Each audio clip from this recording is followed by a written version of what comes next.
Late one cold winter evening, a young girl named Clara wandered into the infamous St. Harrow's graveyard.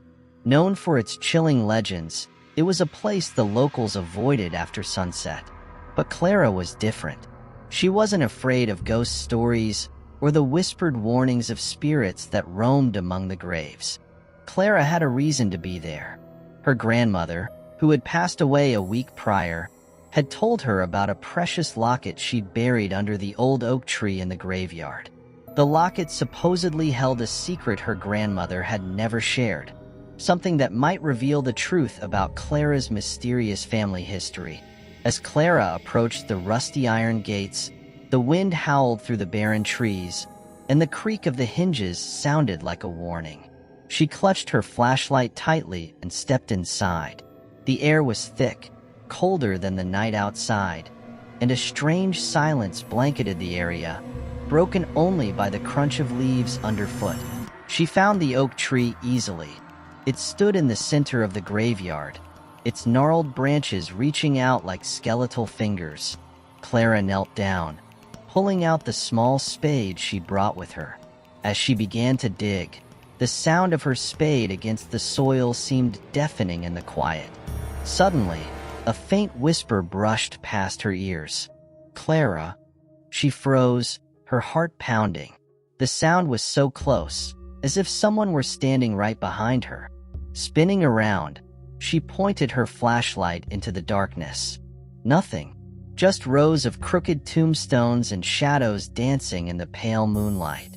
"Don't lose focus," she muttered to herself and kept digging. After a few more minutes, the spade hit something solid.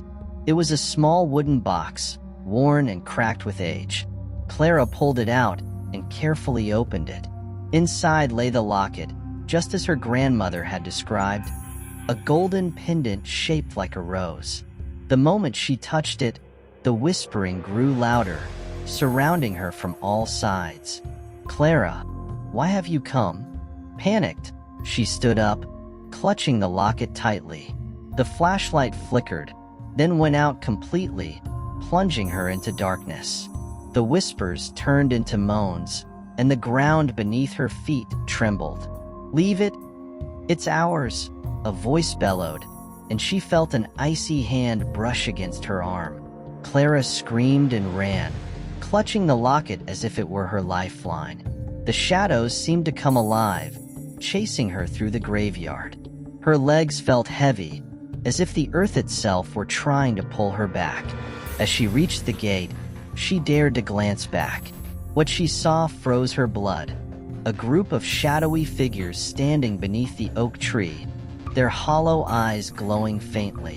One stepped forward, its skeletal hand pointing at her. "Return it, or suffer our curse." Clara didn't stop running until she was back home, slamming the door shut and locking it. But her relief was short-lived. That night, she dreamt of the figures, their whispers filling her ears, promising torment if she kept the locket. The next morning, Clara decided to visit an old historian in town who was said to know about the graveyard's dark past. When she showed him the locket, his face turned pale. This belonged to Abigail Greaves, the witch who cursed St. Harrow's graveyard centuries ago, he explained. They burned her alive, and legend says she buried her locket to protect her secrets. Anyone who takes it invites her wrath. Clara had a choice. Keep the locket and risk the curse, or return it and forever wonder about the secrets her grandmother wanted her to uncover.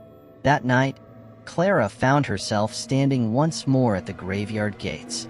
The locket felt heavy in her hand, its golden surface now icy cold. "Return it," the voices whispered as the gates creaked open on their own. Trembling, Clara walked to the oak tree, placed the locket back in the box, and buried it. The whispers faded, the air grew still, and the shadows retreated into the darkness. As she left the graveyard for the last time, she could feel eyes watching her, but no voice followed. The locket and its curse were no longer hers to bear. But deep in the soil beneath the oak tree, the locket glimmered faintly, waiting for the next soul curious enough to disturb its rest.